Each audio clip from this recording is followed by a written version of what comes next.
Hola a todos, soy Rebecca Hansen, soy la directora de comunicaciones aquí en el Center for Developing Child. Estamos muy emocionados de dar la bienvenida a todos al día de hoy al seminario de una nueva lente sobre la pobreza, trabajar hacia la justicia en el lugar en los Estados Unidos. Esta es una de las charlas que tienen que ver con la manera en que los niños se desarrollan, incluyendo los entornos naturales y artificiales, y que todos juegan un papel para darle forma al desarrollo de los niños. En esta serie vamos a explorar las diferentes influencias medioambientales, tanto de la perspectiva científica y medioambiental, y vamos a tratar de hablar entonces de la justicia del lugar y la justicia para que todos los niños puedan desarrollar y crecer. Hemos recibido cientos de preguntas y vamos a tratar de responder algunas de estas preguntas en la segunda parte de las conversaciones, y no vamos a tener una sesión en vivo de preguntas y respuestas, pero les vamos a pedir a todos sus comentarios y sus ideas hacia el final. Así que hacia el final de la conversación vamos a compartir el enlace con ustedes. Les pedimos a todos que por favor se queden un minuto más después de la conclusión para ponernos sus ideas y su retroalimentación. Le vamos a dar ahora entonces la palabra a la doctora Lindsay Brecker, que es la directora. Ella es pediatra en la comunidad fuera de Boston. Lindsay, te vamos a dar entonces ahora la palabra para que comiences con la conversación. Muchísimas gracias, Rebeca. Gracias a todos los que se han tomado el tiempo el día de hoy para participar de esta charla. Antes de presentar este panel, voy a comenzar a darles algún contexto y algo de historia para la conversación que vamos a tener el día de hoy. Vamos a comenzar inmediatamente y vamos a tener una gran charla el día de hoy. Este año, el Consejo sobre el Desarrollo del Niño publicó un documento de trabajo que habla de los entornos que nosotros creamos son los que crean la base para un desarrollo sano, y nos dieron un marco de referencia para cómo tiene que establecerse la relación entre el niño y el cuidador. Es tan importante, más importante de lo que nunca ha sido, y toda esta relación no se da aislada, sino que los lugares donde la gente crece y vive afecta los sistemas biológicos. Esos efectos pueden ser efectos positivos o pueden ser efectos negativos, y eso es lo que queremos decir cuando les decimos que el lugar importa. Así que el entorno físico que rodea a los niños, el entorno físico artificial, todos esos tienen forma que le da la acción humana, y se les da forma por estas acciones con intención de los seres humanos. Y la calidad es una de las condiciones en las que viven los niños.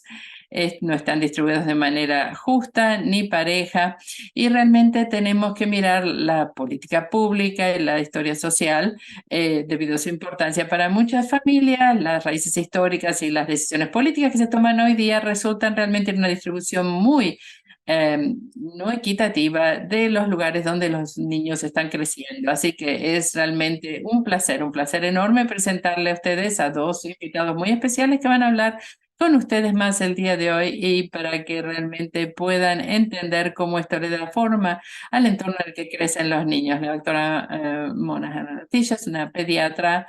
Ella es activista, es realmente una persona sensacional que ha presentado un programa innovador hablando de cómo la pobreza fomenta la inequidad, y ha presentado un programa de dar pagos en efectivo a las familias con madres embarazadas durante el primer año. Después tenemos al doctor Luke Schaefer, que realmente es profesor de justicia social y de política social en la Universidad de Michigan, en la Facultad de Política Pública, y es director de Resoluciones Poverty Solutions, es el nombre del programa, y el programa LaunchRx. Él este verano trabajó en el efecto de la injusticia, y realmente es una declaración importante para entender la pobreza que afecta a la infancia en los Estados Unidos.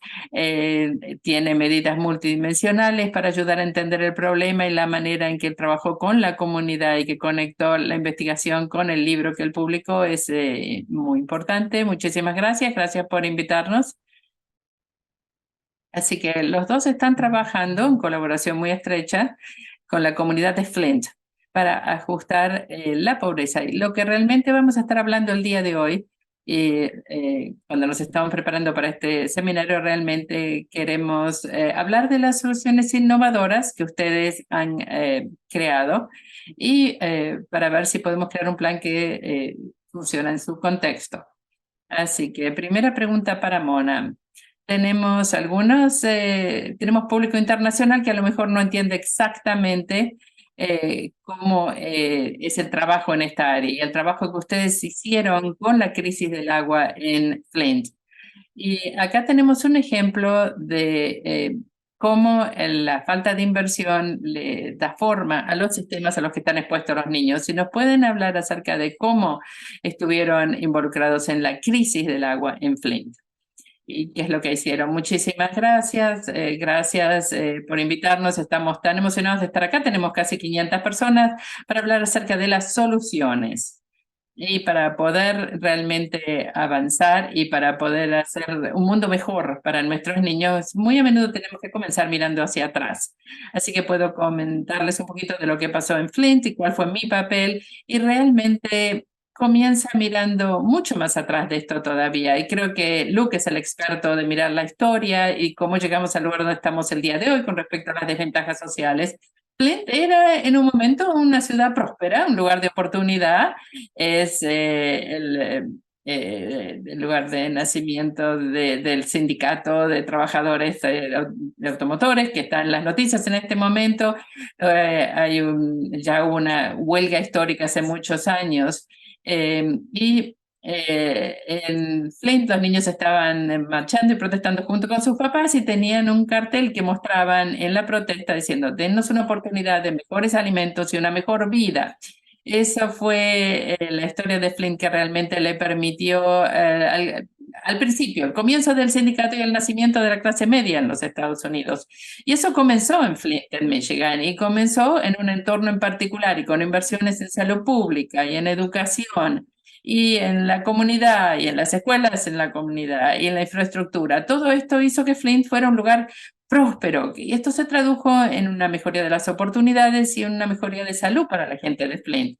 La historia que siguió en Flint no es singular, mirando otras comunidades a lo largo del país. Es una historia de falta de inversión, automatización, globalización, se cerraron las plantas, se perdieron los trabajos, explotación de los trabajadores, el racismo sistémico que hizo que ciertos barrios, los barrios afroamericanos, debido a lo que se llama redlining en inglés, falta de inversión de parte del gobierno federal y Flint fue afectado por una pérdida increíble de la población y antes de la crisis de agua que vivieron, ya la vida en Flint era tóxica, crecer en Flint era tóxico. La expectativa de vida es 15 a 20 años menos que niños que viven en otras comunidades y esto no es único a Flint, esto pasa en otros lugares. Pero el lugar, el entorno, las condiciones, la historia, la geografía, la jerarquía, todo predice dónde uno va a terminar. Flint estaba casi quebrado, perdieron su democracia, hubo una intervención, un interventor de emergencia para gestionar la ciudad, todas las leyes antidemocráticas y antivoto que existen le quitaron la posibilidad de tener sus propios representantes y hubo un problema con las fuentes de agua, toda esta agua contaminada empezó a flotar a lo largo del río Flint sin recibir el tratamiento apropiado y esto causó un efecto corrosivo en el agua que llegaba a los sistemas de agua potable. Y los niños en Flint comenzaron entonces a beber agua que estaba contaminada de plomo. Así que entonces comenzamos a hacer una investigación a ver qué es lo que estaba pasando con nuestros niños en Flint y cómo es que esta comunidad se puede recuperar. Pero esta historia realmente es emblemática de lo que sucede cuando uno vive en un lugar que ha sido realmente, que ha carecido de las inversiones de manera crónica y que realmente no le da prioridad al desarrollo y la salud de los niños. Literalmente, la dirección de nuestros niños es un factor de predicción de si van a beber o no agua contaminada o envenenada. Así que esto es una de las consecuencias de crecer en un cierto lugar y afecta no solo a Flint, sino a muchas otras comunidades a lo largo del país. Creo que para Luke, Flint realmente representa este ejemplo Y él articula muy bien, es una comunidad que ha vivido en desventaja, ha sido abandonada, ignorada y ha tenido una falta de inversión crónica. Y lo que es realmente fascinante cuando lo escribiste en tu libro y cuando desarrollas este concepto de la desventaja, es un concepto que no lo había escuchado antes en el contexto de entender la pobreza. Si me pregunto si puedes describir compartir un poquitito más para que la gente entienda cuáles son las circunstancias de la comunidad, especialmente en lo que tiene que ver con los niños. Creo que el índice trata de identificar los temas que ustedes a lo mejor ya comenzaron a describir. Uno, cuando comenzamos a pensar en algo como la pobreza, realmente muy a menudo es un tema, cuando lo pensamos es un tema de desventajas compuestas. Entonces lo pensamos, la pobreza, la falta de ingresos, no tener suficiente como para satisfacer las necesidades básicas, pero cuando lo pensamos más, empezamos a pensar no solamente en los ingresos, eso claramente es importante, sino que también tenemos que pensarlo en términos de la salud y las disparidades enormes que estaba describiendo Mona, las diferencias enormes de expectativa de vida, realmente por distancias muy cortas geográficas. Así que tenemos que pensar también en la movilidad social, la posibilidad, si uno ha crecido pobre, cómo hacer para llegar a la clase media. Así que lo primero que hace el índice es que nos trae esta pobreza, esta falta de ingresos y la movilidad social a la conversación y la interacción entre los dos. Y resulta que podemos aprender mucho más acerca de la comunidad. Podemos encontrar comunidades donde la pobreza es muy alta, pero la movilidad social es muy alta. Y también hay otras comunidades que a lo mejor tienen expectativa de vida más larga. Y realmente eso nos ayuda a entender. Esto está mucho más cerca de lo que estamos hablando en este momento. La segunda cosa que nos da este índice es que mueve el enfoque de la persona a la comunidad, como describe Mona. Tenemos diferencias de décadas en expectativa de vida en distancias geográficas muy cortas. Así que, ¿cómo podemos explicar esto? Lo mismo pasa con la movilidad social. Hay lugares en los Estados Unidos donde si uno creció pobre, uno tiene la misma probabilidad que los demás de llegar a la clase media. Y hay lugares donde si uno creció pobre, probablemente uno va a seguir siendo pobre de adulto también. Entonces, ¿cómo entendemos estas diferencias geográficas? Así que pusimos todos estos factores juntos y los utilizamos una técnica de inteligencia artificial, hicimos un análisis automático, miramos todos los condados en los Estados Unidos y los categorizamos de acuerdo a los ingresos, la salud, la movilidad social, las desventajas y creamos un mapa. Nuevamente, esto para repetir, la evidencia de esto apoya exactamente lo que ustedes dos estaban diciendo. Una vez que vimos este mapa, comenzamos entonces a compararlo con otros mapas y podemos ver que hay paralelos enormes. El paralelo más interesante es el de la esclavitud en los Estados Unidos desde 1860, donde comparamos nuestros mapas de desventajas profundas, la concentración de desventajas profundas, con un mapa de la concentración de la esclavitud de los 1860.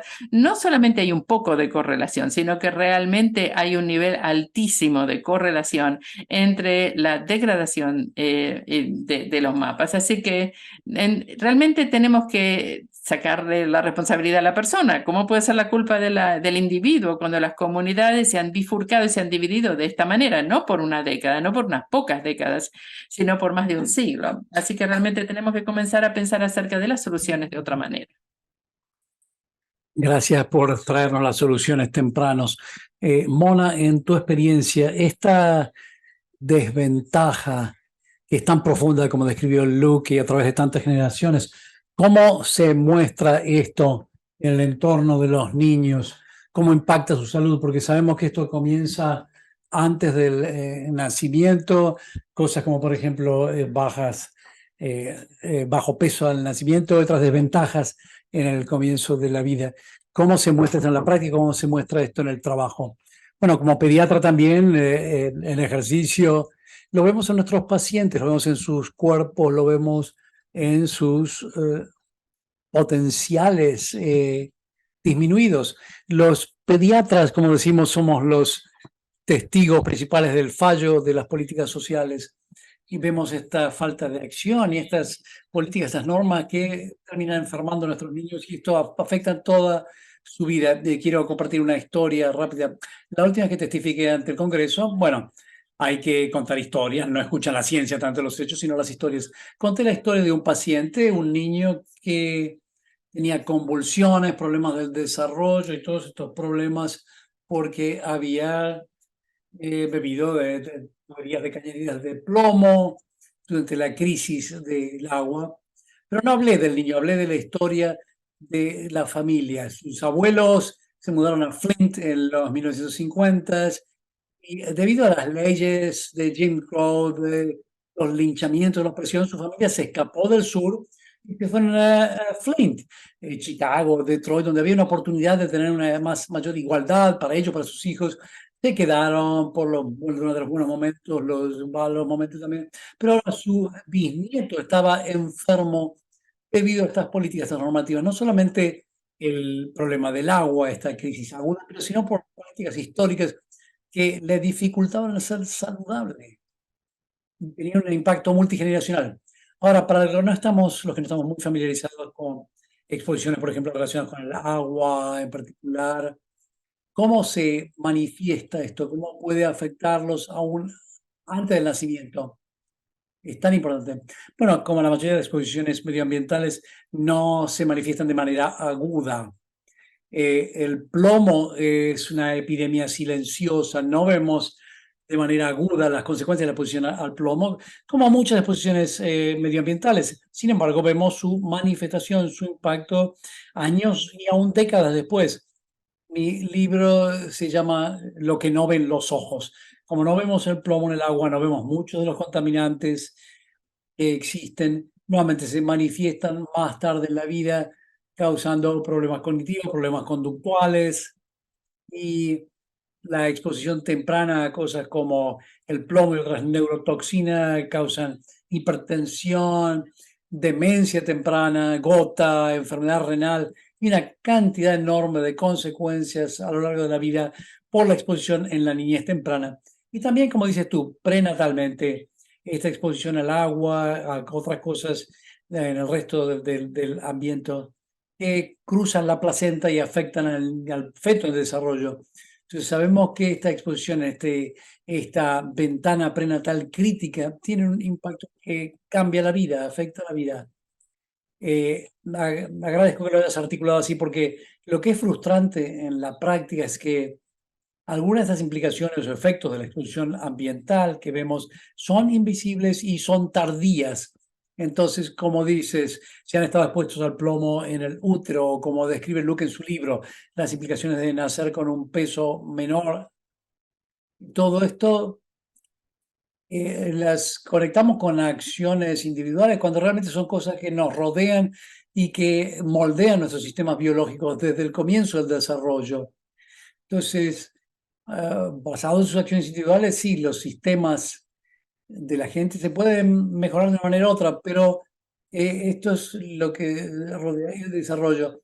Y creo que lo habías dicho una vez, pero a un nivel tan profundo.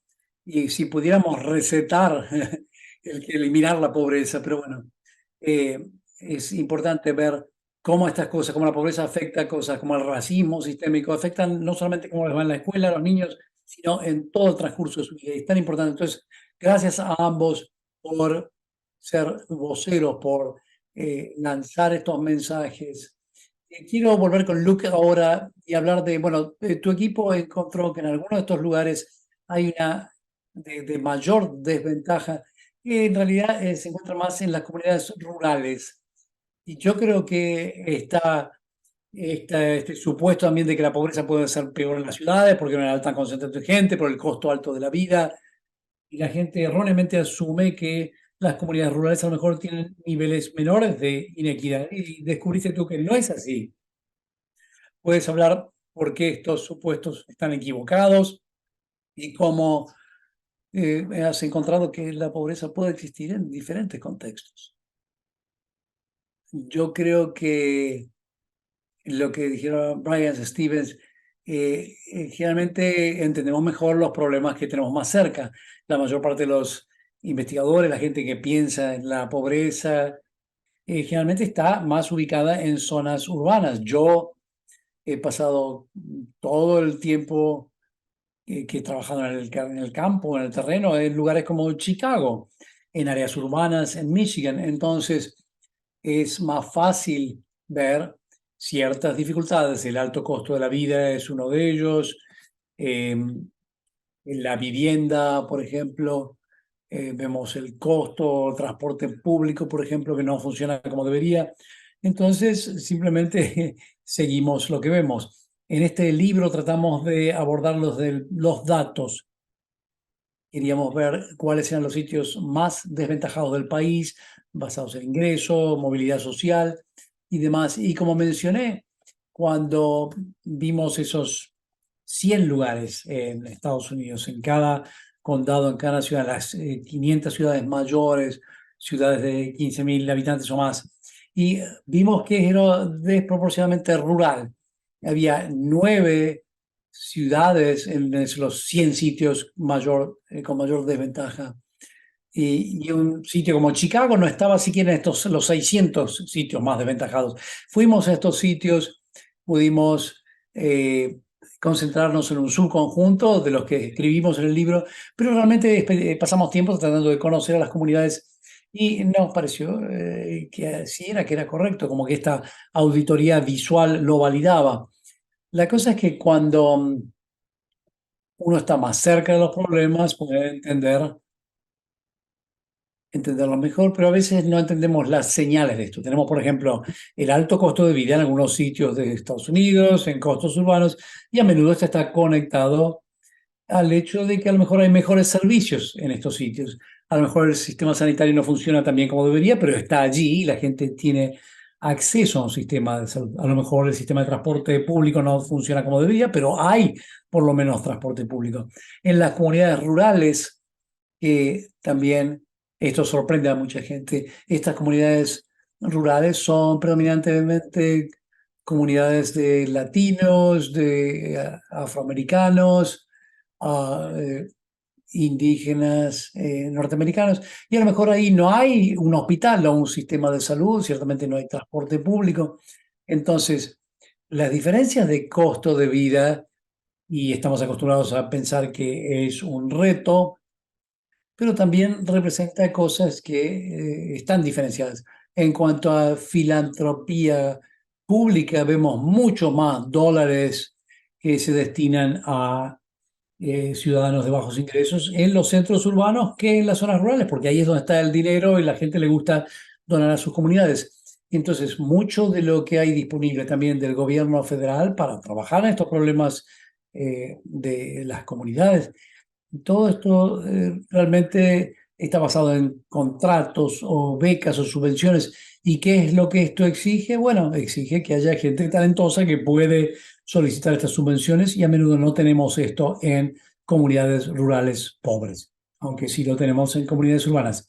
Entonces, nuevamente, cuando investigamos más a fondo, cuando tratamos de entender realmente estos lugares, conocerlos bien, podemos terminar con una comprensión más profunda de lo que está ocurriendo y cuáles son los retos que enfrentan diversas comunidades. Comunidades con las que a lo mejor no teníamos ninguna conexión al principio. Cambiemos ahora y hablemos de los niños de RS. Los niños que tratamos, cómo acá hay una posibilidad de que la política pública realmente influencie la salud infantil y el desarrollo de una manera positiva.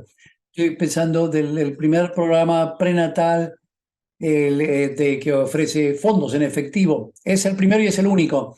Entonces, primero, Mona, quería saber cómo han sido tus experiencias que llevaron a este programa y bueno, la crisis con el agua ocurrió en Flint, toda la población estuvo expuesta a una neurotoxina y ese está el trauma de esta injusticia.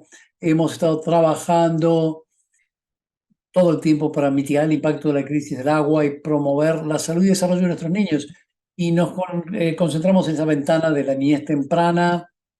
Tenemos 2 centros de cuidado infantil, expandimos los programas de alfabetismo, la biblioteca de la imaginación, recetas para nutrición, programas de visitas domiciliarias, atención informada por el trauma, expandimos Medicaid, la información temprana y demás. La lista es larguísima, pero todas estas son cosas que deberían haber estado ya ahí y son cosas que todos los niños necesitan. Necesitan alimentación, necesitan educación, atención de la salud, perdón, y demás. No lo teníamos antes y es una lucha mantenerlo. Y mucho de lo que hemos podido implementar depende de que las familias hagan más, que se registren estos programas, que asistan a las clases, que les lean, perdón, a los niños, que los alimenten de manera saludable, que me vengan a ver a mí como profesional clínica. Y está bien, pero me hace sentir culpable. Yo estoy cansada de pedirle a los oprimidos que hagan más. Hablamos de este concepto de la resiliencia. Entonces, ¿por qué mis pacientes tienen que ser más resilientes? Bueno, porque nosotros como sociedad les hemos fallado, no hemos desarrollado comunidades resilientes. Y cuando se entiende lo que significa crecer y vivir en la pobreza, Lindsay, ojalá pudiera recetarles que no vivan esta pobreza. Cuando veo todas las cosas que están haciendo, estoy haciendo vacunas, alimentación, el dormir bien y todas estas cosas, crecimiento, desarrollo, ojalá pudiera cambiarles el código postal para que no tuvieran que crecer en la pobreza.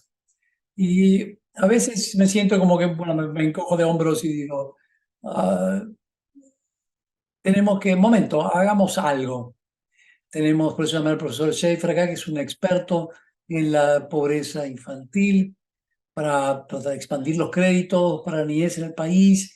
Y quiero ver, bueno, si podemos tener un programa de subvenciones para niños en Flint. Desde entonces, no puedo decir que no, hemos estado trabajando en este programa para nuestros niños. Entonces, RX Kids.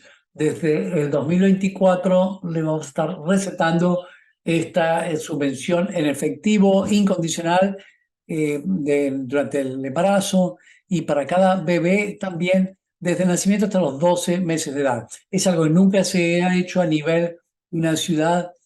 Estoy muy entusiasmada. Veo los corazoncitos. Me parece fantástico, pues esto se va a lanzar el día de San Valentín. Estamos tratando de aliviar la pobreza y enfrentar la inestabilidad económica, pero estamos enviando un mensaje fuerte de amor. Así es como se supone que nos querramos los unos a los otros, nos ocupemos los otros a los otros. Se trata de ocuparnos de nuestras madres, nuestros niños y trabajar con ellos para este periodo crítico entre la madre y el bebé. No es solamente importante desde el punto de vista del desarrollo, pero es la parte más vulnerable económicamente. Las familias más pobres son más pobres en el periodo perinatal. Hemos lanzado en febrero, hemos recaudado dinero. Si alguien tenemos ya, nos faltan por recaudar $15 millones. Si quieren, por favor, darnos dinero, contáctenos en rxkids.com. Pero esperamos lanzar esto en enero. Nuestra esperanza es poder tener para 5 años para estas mamás y bebés, ¿te parece, Lindsay? Así que en el trabajo previo que yo había hecho me había concentrado en las familias muy pobres en los Estados Unidos y de hecho hemos visto un aumento del número de familias sin dinero en absoluto. Las familias en los Estados Unidos a lo mejor tienen ayuda a la asistencia alimentaria, las food stamps, y se les puede dar eso. Pero ¿qué quiere decir no tener dinero? Para poder comprar cepillos de diente o papel o alimentos. Así que cuando estaba pensando acerca de lo que vamos a hacer al respecto y que los expertos en política que quieren soluciones, también sabíamos que el sistema antiguo de pagar en efectivo que tenemos en Estados Unidos realmente provocaba muchísimo estigma. Era un programa que le hacía a las familias responder muchísimas preguntas muy difíciles, estigmatizantes. Era una institución realmente estructuralmente racista. Así que lo que queríamos hacer era conseguir un modelo diferente, pero con un poco de suerte no pudimos comenzar de cero. Tuvimos este movimiento alrededor del mundo que ofrece lo que se llama, son beneficios para niños o un pago por los niños. Se hace de manera diferente en diferentes lugares. Él sabe que el criar niños es caro Y lo que queremos hacer es ayudar a los padres en este trabajo. Y una manera de hacer esto es ofrecerle a las familias el dinero para pagar las cuentas, para pagar los pañales o para pagar comprar la cuna. Y esto es algo que vemos vez tras vez tras vez, país tras país, que nos dan una cantidad pequeña a veces pueden ser 250 por chico, 300 por niño, depende del país. Y cuando se hace esto, inmediatamente baja la pobreza infantil y a los niños les va mejor de tantas maneras diferentes. Así que en los Estados Unidos esto parecía como algo imposible de conseguir y los colegas y yo empezamos a hablar al respecto y se hizo realidad en el 2021. Cuando lo hicimos a través del crédito extendido por niño, las familias que realmente por 6 meses recibieron una cantidad, un monto mensual para mantener a sus niños de la mejor manera que ellos quisieran mantenerlos y vimos que la pobreza infantil bajó a un récord histórico. Millones de niños que salieron de la pobreza. Entonces vemos mejoras en la salud mental, mejoras en la salud mental de los padres. Y una de las cosas que vimos también es que los puntajes de crédito subieron también. La cantidad de estadounidenses con mal crédito también se redujo también. Así que esto ayudó de muchísimas maneras a las familias. No se extendió. Todavía tiene muchísimo apoyo en Washington, pero no pasó a ser una legislación permanente. Ahora tenemos los nuevos números de pobreza infantil. La pobreza infantil se duplicó otra vez. Tenemos millones y millones de niños que están nuevamente viviendo en la pobreza después de haber podido salir. Así que está todavía siendo hablado, hay muchísimo interés, es posible hacerlo. Otros países lo han hecho y nosotros podríamos hacerlo también. Así que cuando llamó Mona, no me hubiera podido imaginar una llamada como esta, pero digo, bueno, vamos a mantener esto en la imaginación pública. Y entonces Flynn sería el líder en todo el país de este proyecto, de ocuparnos de nuestras familias con niños. Y por supuesto nos hubiera encantado hacerlo para todos los niños de todas las edades, pero los números suben rápidamente cuando hacemos esto. Así que aprendí de mis colegas pediatras la importancia de ese primer año de vida. Y antes de eso, los bebés, su cerebro se duplica en tamaño. Así que lo que pasa durante ese primer año de vida afecta el curso de toda la vida. Hay un nuevo trabajo en el periodo de economía, Journal of Economics, que dice que hay un aumento importante de los ingresos que, digamos, lo que la gente gana cuando tiene más de 30 años, que se basa en el desarrollo del primer año de vida. Así que se paga solo. Así que nosotros nos vamos a enfocar, nos vamos a concentrar en el periodo prenatal, el primer año de vida, y queremos conectar esto con los proveedores de servicios de salud. Va a haber muchas maneras en el programa en que va a haber una manera de conectarse. Queremos que las mamás reciban la atención prenatal y se les puede recetar recibir dinero en efectivo junto con las otras cosas que necesita durante el periodo prenatal. Así que pensamos que eso realmente va a profundizar la relación entre los proveedores de salud y las familias, así que vamos a tener el impacto positivo del dinero que los va a ayudar a pagar los gastos básicos que necesitan las familias. También va a mejorar la relación con los proveedores y esperamos también que vamos a poder ver de otra manera el contrato social comparado con todos los otros programas que tenemos en la red social. Me encanta eso y me encanta mejorar la relación con el proveedor de servicios prenatales y pensar acerca de un modelo de programa en que los papás no tienen que ir a otros lugares, que simplemente no tienen que responder más preguntas ni llenar más formularios, pueden crear estas nuevas relaciones y ya pueden ir a esta fuente de información confiable únicamente. Así que hablamos de esto un poquitito acerca de los efectos y realmente cosas que no anticipábamos ver a lo mejor cuando el programa se implementó en el pasado, cosas como una mejoría del puntaje de crédito, por ejemplo.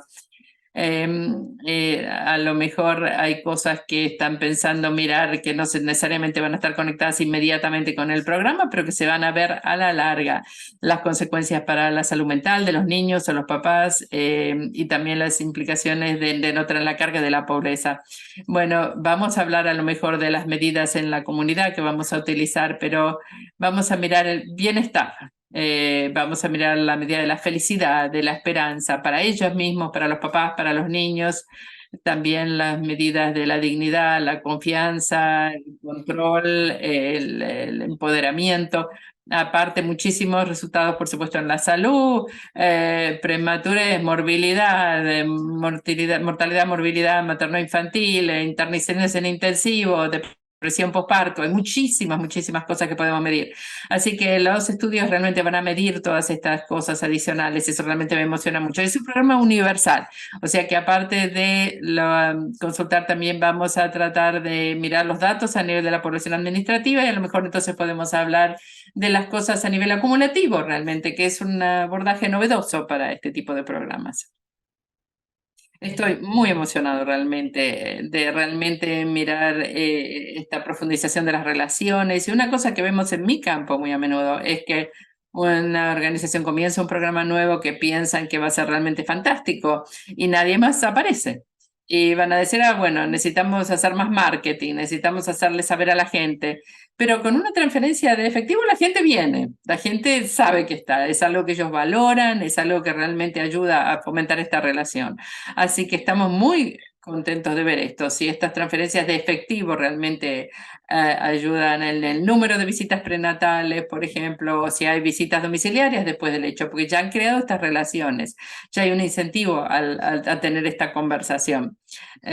Vamos a ver cuáles son los resultados del bienestar del niño. El primer año de vida es el shock más grande, digamos, en cuanto al niño, el tratamiento. Si podemos, hay un estudio, por ejemplo, del Fondo Permanente de Alaska y lo que significa recibir beneficios que realmente proveen un ingreso básico.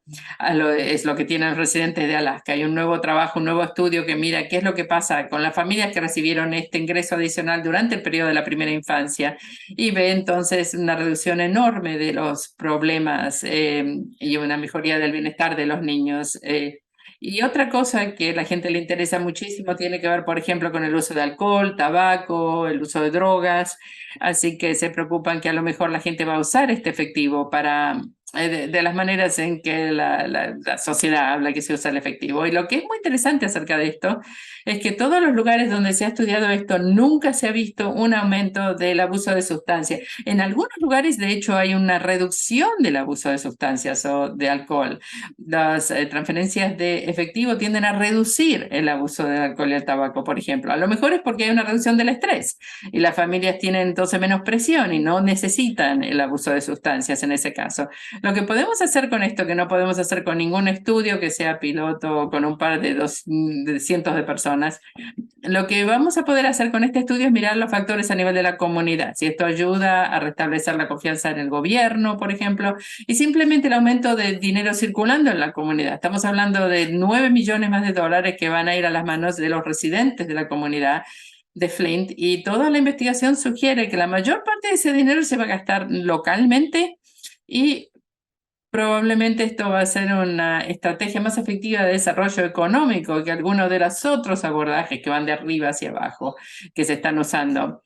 El reconstruir este contrato social, yo lo veo esto también como una manera de restaurar la democracia y realmente la confianza y la fe en el gobierno y a lo mejor podemos mejorar también los porcentajes de gente que vota en la comunidad. Me puedo imaginar que la gente realmente quiere mirar qué es lo que ustedes han hecho, ver cómo han logrado pasar esto. No sé si pueden compartir detalles específicos acerca de cómo crearon el programa, cómo lo pusieron en el presupuesto del Estado. No sé si pueden compartir esto para la gente que está escuchando. A lo mejor se pueden utilizar parte de de estos datos. Bueno, nuestra intención era comenzar esto en Flint, pero lo que queremos es compartirlo y por eso estoy tan emocionada de estar aquí el día de hoy. Esto es caro, así que necesitamos más o menos 11 millones de dólares por año para hacer esto, 9 millones simplemente para la redistribución en efectivo. Y una vez lo vamos a hacer para 5 cohortes, lo comenzamos a hacer con un grupo de mamás y de bebés.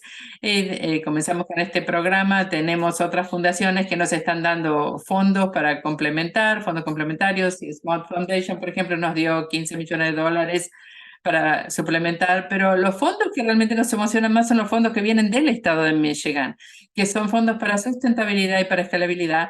Y realmente tenemos la redirección de TANF, que es el Sistema Temporario de Asistencia para las Familias Necesitadas. Es un sistema de ayuda monetaria. Queremos que todas las comunidades realmente miren esto, porque esto es algo que podría hacerse a nivel nacional. Y ese realmente esas son las reglas del juego, como lo podrían hacer. En 1996 en los Estados Unidos pensamos que habíamos reformado el welfare, el sistema de welfare, para que sea un programa limitado en tiempo y demás. Pero lo que hicimos en vez de eso fue crear realmente un sistema flexible como si fueran préstamos. Tenemos más o menos un monto de 16.5 millones de dólares que va para los estados en, perdón, miles de millones. En Michigan tenemos 750 millones que vienen al estado y esto los estados pueden decidir cómo van a usar, si pueden dar esta asistencia a las familias todos los meses. Si lo hacen, van a tener que utilizar muchísimos sistemas de informe, van a tener que documentar y se pueden meter en problemas si no hacen las cosas de la manera correcta. O si así lo desean, lo que pueden hacer es no dar asistencia en efectivo y utilizar el dinero para otras cosas distintas. Hay cosas que pueden justificar en papel, que tienen que ver con TANF, por ejemplo, ocuparse de los niños en sus propias casas, a veces promover el matrimonio o reducir el número de nacimientos fuera del matrimonio. Así que a lo largo del tiempo los estados se han dado cuenta que lo que pueden hacer es utilizar el dinero de maneras que probablemente ya estaban gastando el dinero de todas maneras. Así que cambiamos el dinero, muchos estados pagan el sistema de foster care, de atención sustituta, cuidado sustituto. Hay otros estados que están usando el dinero para tratar los costos administrativos. Y en Michigan es parecido a lo que están haciendo otros estados. De esos 750 millones que reciben del gobierno federal, el estado agrega otros 100 millones más o menos.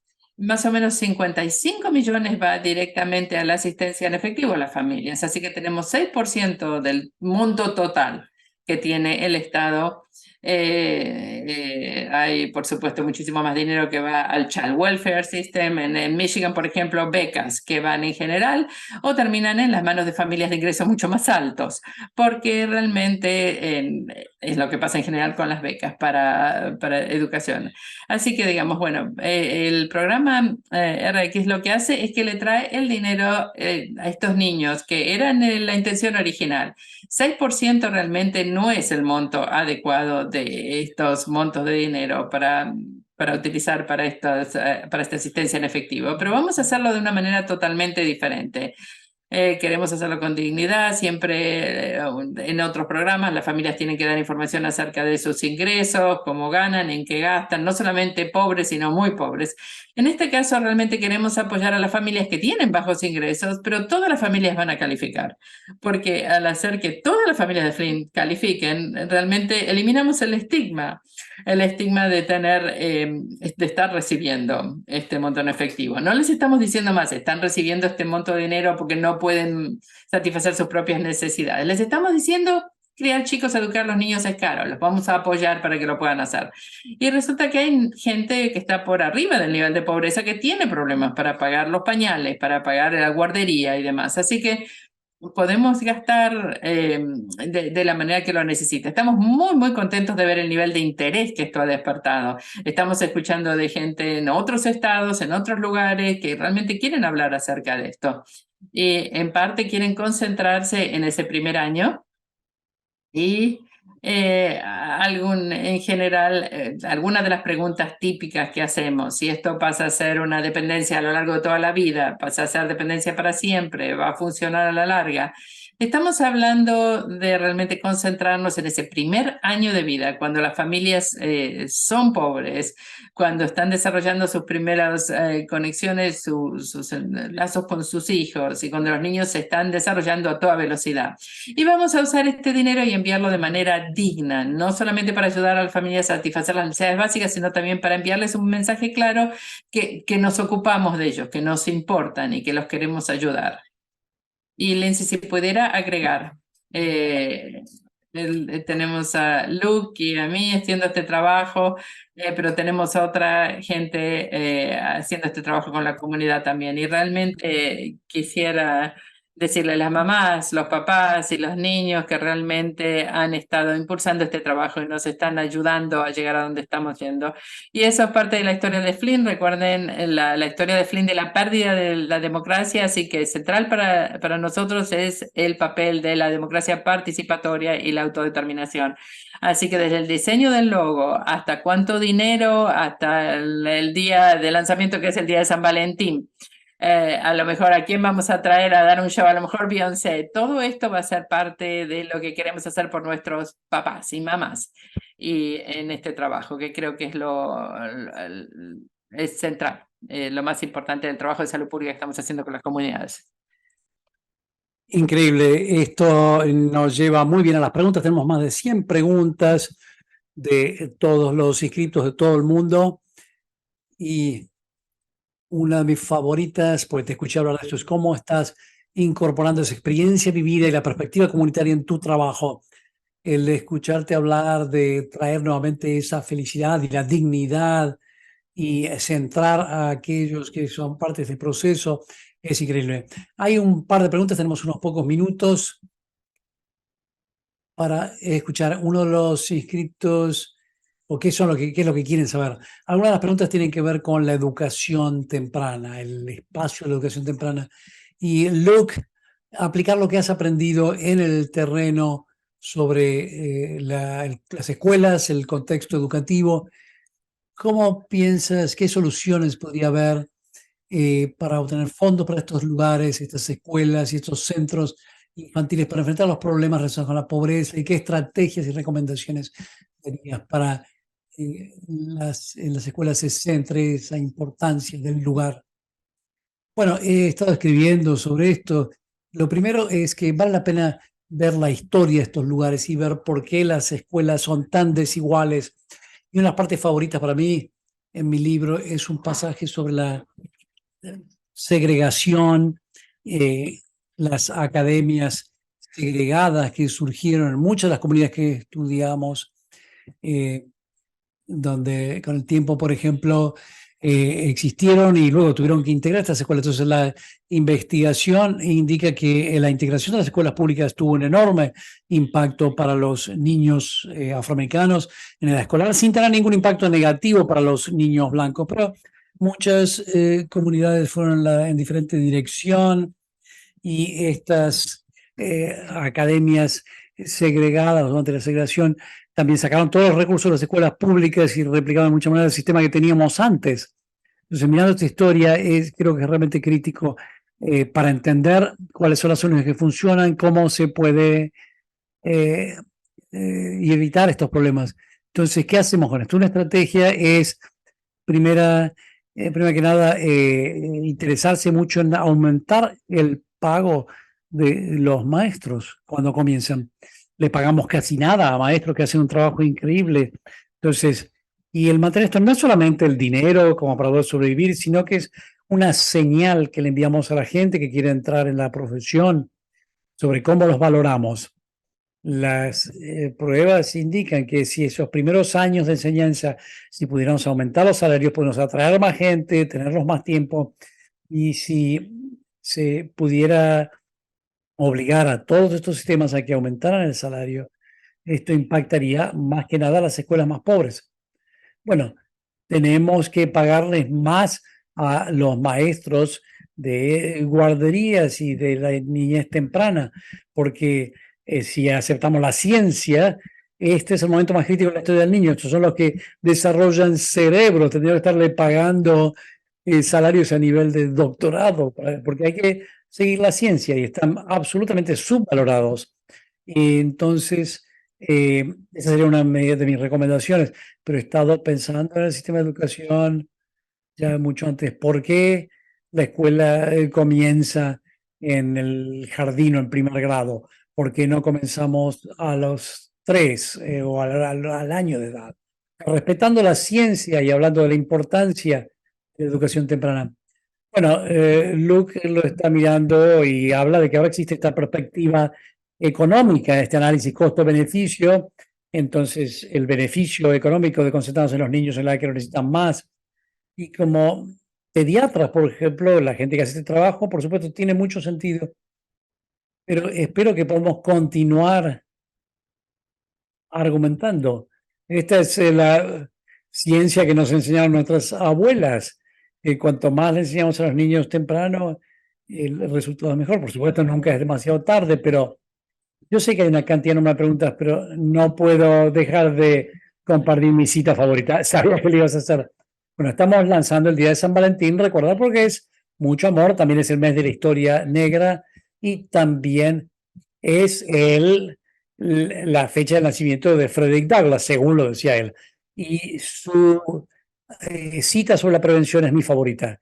Y él dijo, es más fácil desarrollar niños fuertes que reparar hombres que ya están quebrados.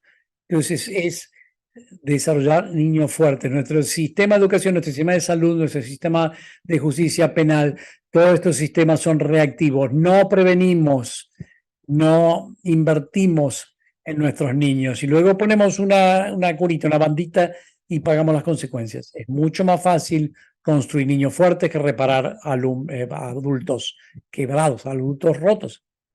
Hermoso, sí. Y tu punto está bien. Cada uno de estos sistemas estamos considerando, no estamos considerando a los niños pequeños, el bienestar de los niños pequeños y el impacto que tiene sobre nuestros ciudadanos más jóvenes.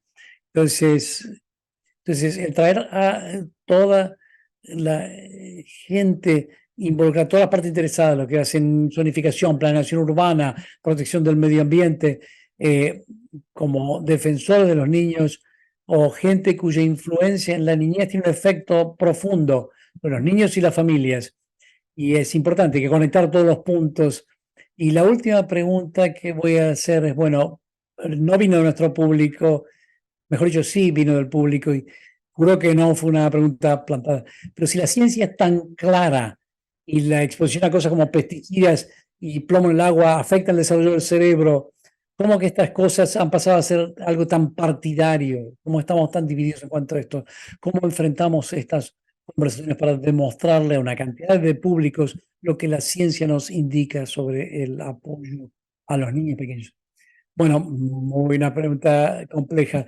Creo que tenemos que seguir divulgando la ciencia, como decimos un poco hoy, tenemos que continuar contando las historias y el divulgar por qué esto es importante. Y creo que a menudo estamos divulgando malas noticias, creamos una catástrofe en particular con todas las cosas que tienen que ver con niños, el cambio climático, una enorme lista, la violencia con armas de fuego y demás. Pero como hicimos hoy, yo creo que es importante compartir y divulgar las soluciones, la esperanza que existe en la comunidad y las maneras prácticas de hacer esto. Estamos en una situación en este momento en que hay una negación de la ciencia y no es por accidente. Tenemos que ver la historia, hay intereses especiales, las corporaciones que lo han hecho que sea de esta manera. A propósito, hemos debilitado las reglamentaciones, no hemos invertido en salud pública. Entonces, la primera profesora mujer en Harvard, Alice Hamilton, luchó contra estas industrias, la industria del plomo, General Motors, todos estos intereses creados. Y realmente es lo que llevó a este paradigma que tenemos ahora, que esto ha permitido que usemos cosas tan malas que dañan a nuestros niños, todo en aras de el lucro. Tenemos que luchar contra esto y elegir gente que entienda esto para los puestos públicos. Algunas conclusiones de ustedes, si quieren darle algún consejo a la gente que quiere luchar por cambios en la política pública, ustedes han luchado tanto por esto, ¿qué consejo les darían? Yo instaría a la gente a que comience escuchando. En mi libro hablamos un poco de esto hoy. Todos los capítulos no son cosas sobre las que yo esperaba escribir cuando comencé, pero fuimos a conocer estas comunidades y realmente hablamos con las familias y esto es lo que impulsó nuestra agenda de investigación, la agenda de mi centro de investigación aquí. Entonces tenemos que estar dispuestos a mirar las cosas. Por ejemplo, en nuestro libro hay un capítulo sobre corrupción gubernamental, sobre violencia comunitaria, conectar esto con la historia y tener en cuenta que los retos que enfrentamos hoy no salieron de la nada, y si realmente sabemos de dónde vinieron, podemos ver cómo progresar y llegar a soluciones concretas, positivas, y celebrar cuando ocurren cosas buenas. Un cambio positivo nos puede mostrar lo que hemos avanzado. Por ejemplo, se están reemplazando todas las tuberías de plomo en nuestro país y en todo el país. Es notable. Tenemos que entender los retos y celebrar las soluciones. Mona, yo diría que eh, podemos hacer amigos en todos lados. Los que hacemos este trabajo a menudo estamos con gente muy parecida a nosotros. Nunca pensé que me iba a liar con un científico social dedicado a política pública, pero la cantidad de gente a la que le importa a los niños es una cantidad de gente muy variada. Si pensamos en esto y si podemos crear este grupo tan diverso, podemos lograr el cambio que esperamos ver. Y me encanta, cada vez que hablo con ustedes me siento inspirada, me da mucho en qué pensar y reflexionar, y considerando el trabajo en el centro, que nos aliamos con otras organizaciones, creo que todos los que están escuchando se sienten igual. Muchas gracias por tomarse el tiempo, por estar aquí, por ser los defensores de los niños que son y por el trabajo que están haciendo en Flint y más allá. Gracias por invitarnos. Todos los corazoncitos, el love, el amor de la audiencia, increíble. Bueno, estabas hablando de la felicidad. Sí, nos encantó a todos. Le paso la palabra a Rebecca Hanson del centro para que concluya la reunión. Gracias, Lindsay. Gracias nuevamente a nuestros panelistas por una fantástica conversación. Como dijo Lindsay, esto nos ha dado mucho en qué pensar y grandes ideas que podemos aplicar en nuestro trabajo. Estamos muy agradecidos porque hayan querido compartir sus vastos conocimientos con nuestra comunidad. Al concluir ahora, quiero darle a todos en el público la oportunidad de compartir sus comentarios sobre esta conversación. Hay un código QR en la pantalla con el que tendrán acceso a una encuesta. Hay un enlace, una liga también en la casilla de chat. Queremos que compartan sus conclusiones, su retroalimentación sobre lo que se cubrió hoy. Finalmente, les quiero decir que en esta serie de webinarios queda mucho, hay mucho por venir también. Queremos llevarles más conversaciones como esta a ustedes en los meses venideros. Vamos a hablar de los próximos webinarios en la serie, incluyendo una conversación analizando el impacto del racismo en el desarrollo infantil. Entonces, por favor, sigan conectados en nuestros canales de medios sociales, suscríbanse a nuestro boletín, newsletter, para que vean cuáles son las actividades que vamos a seguir llevando a cabo en la serie. Gracias a todos por venir y espero que tengan un magnífico día.